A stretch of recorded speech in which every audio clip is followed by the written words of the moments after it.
Still watching Newsday on the Arise News channel. Complications arising from the alleged duplication of a crude oil cargo tracking contract by the federal government of Nigeria continues to cast a long shadow amid myriad other challenges facing the nation's oil and gas sector. Now, on Monday this week, in response to a question on the issue of that contract, our own Arise News analyst, Dr. Sam Amadi, made comments here on Newsday for which a request was made for a right of reply. We're now being joined by the right of reply by a lawyer, Chikaosolu Ojukwu, senior advocate of Nigeria. Good to have you on Newsday. All right, I guess you watch the video every now and then. So what is your bone of contention with Dr. Amadi's view on the crude oil cargo tracking contract duplication? Thank you very much. First of all, there is no duplication of contract. The word duplication of contract means that the contract has been awarded and now being re-awarded to another company, mostly by the same institution, and it covers the same subject or potentially the same thing. That is not correct. In this instance, what we have is an agency of government that is not responsible for crude management obtained a contract in which one component of that contract deals with cargo tracking of goods, of crude oil. However, they have over 1,000 or 2,000 commodities which they can track on their own. So the legal scenario that arises here is one. As at the time, the Federal Executive Council under President Muhammadu Buhari awarded the first contract on international cargo tracking system. They took a decision that affected the monitoring of crude.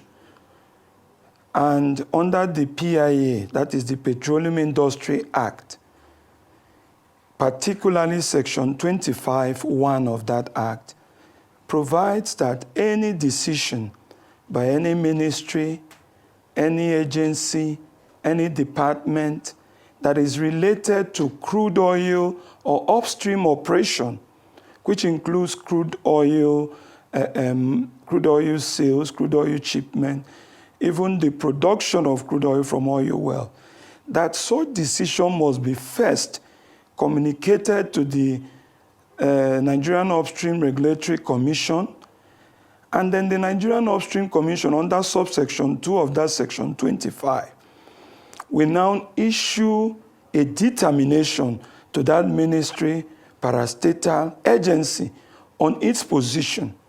So this was not done in the first instance, in the first processes leading to that award, thereby breaching a fundamental aspect of the Nigerian law. So the NUPRC is not aware that there is a contract even dealing with monitoring of crude under the Advanced Crude Declaration Contract. In other words, hello, can you hear me? Yes, please go ahead. Hello? Go yes, ahead, we please. can hear you. We can hear you. Hello, can you hear me? Yes, yes. So in other words, there is no issue other than that the earlier people can go to court for interpretation.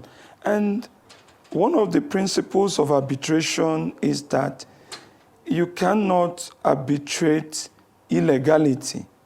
When a contract is founded on illegality, it's not arbitrable.